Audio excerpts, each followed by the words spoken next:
was on EQing. What is EQing? It's the sieve that you're straining the rice through to get rid of the yuck stuff that you don't want.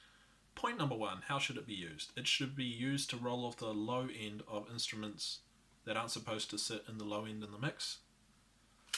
For example, let's go into this project. There's one of these instruments. We chuck on span. Okay, this one doesn't have any low end. You shouldn't have anything below 200 on these instruments.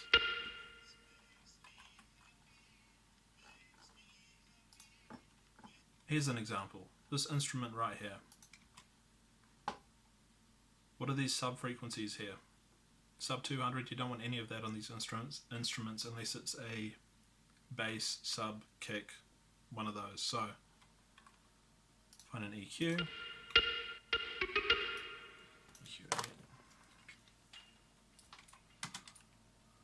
Roll off the low end.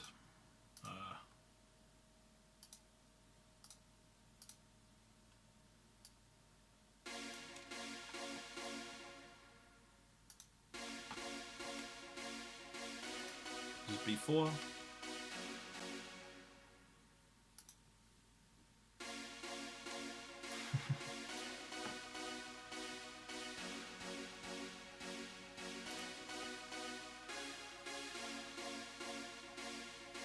Can you hear the difference?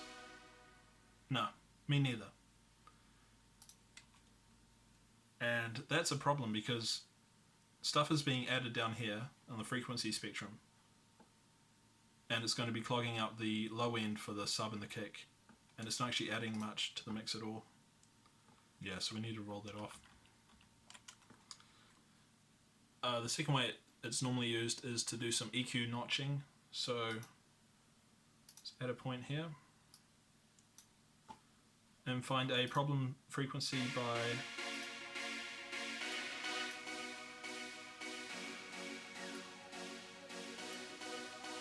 doing a sweep, a frequency you don't like. Normally a thuddy boxy sound that you can then get rid of by dropping it down like that. Don't drop it down too much if you're doing this, just drop it down a couple dB, nothing crazy. It's tiny adjustments to these things that are going to make it sound nicer, not big adjustments. Here's a good tip that you'll only ever hear from me, which is that before every single effect that you put into your chain, all of these effects, you need to put an EQ in here and ask yourself, what's it going to be doing to the channel? And how can I prepare the sound of the channel to adapt and to anticipate this change that's going to be coming up? So for example, this glue compressor,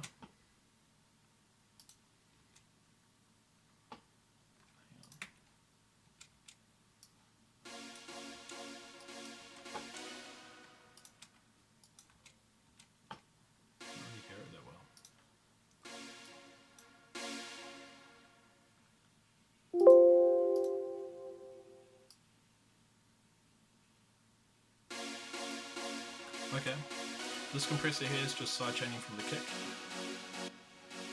So how can we adjust this EQ to prepare for that sidechaining that's about to happen? So we can actually change how hard that the sidechain is hitting by making slight nudges in the EQ before and after.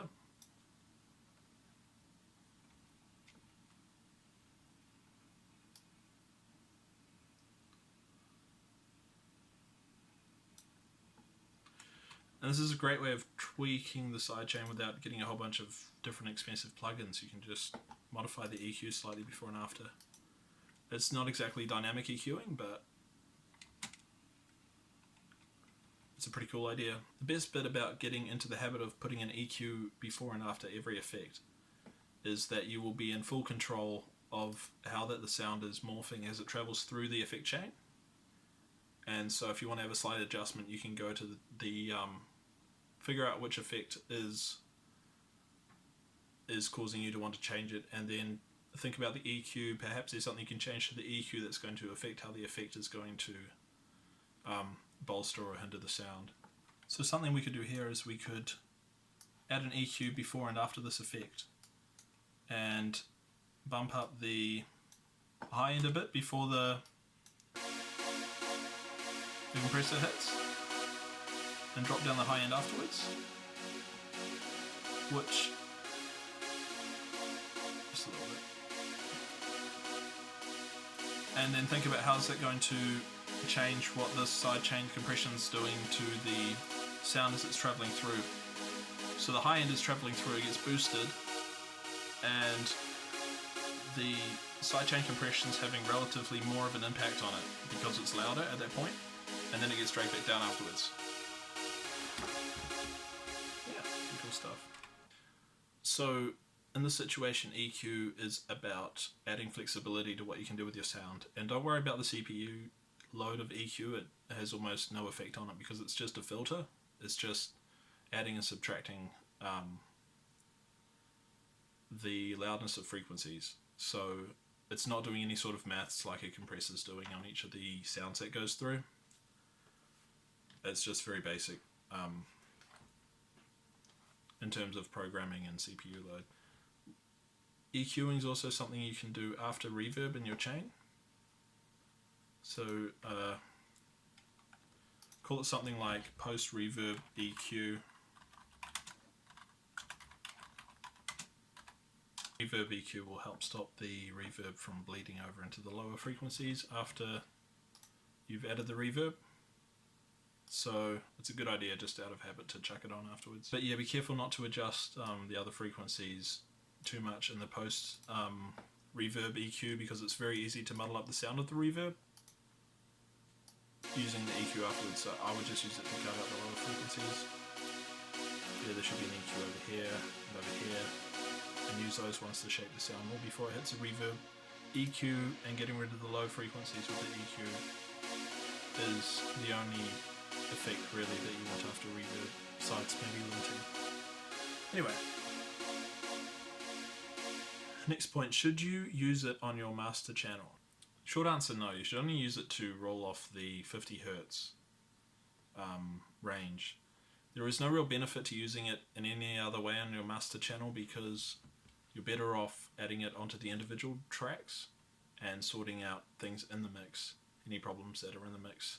Before it hits a mastering channel, it'll give you more flexibility in the long term.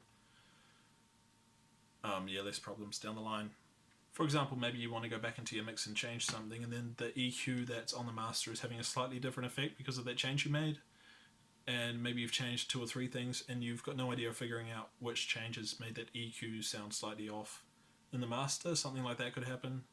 So you're better off having more control and more knowledge of what's going on in your mix by avoiding using EQ on your mastering chain, besides to roll off the low end and maybe the super high end. Yeah, so in conclusion on that point, don't use EQ on your master.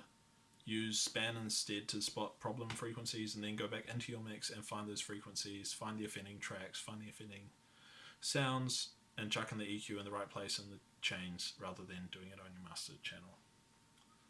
Before we go, quick tips about other EQs out there. Don't buy any of them. There's dynamic EQs, EQ this, EQ that. They all claim to do slightly different things, which some of them do, but none of it is remotely worth considering. None of these are worth bothering with, and the reason for that is because any of these effects that they are advertising that you can do with them, maybe it's compression and EQ in one, any sort of dynamic effect that they advertise, you can figure out how to do through clever use of sidechaining. If you have a strong knowledge of sidechaining and compression and EQ, everything that we'll be going over in a minute, you don't need any of these products. The only EQ you need is the one that comes built in your DAW.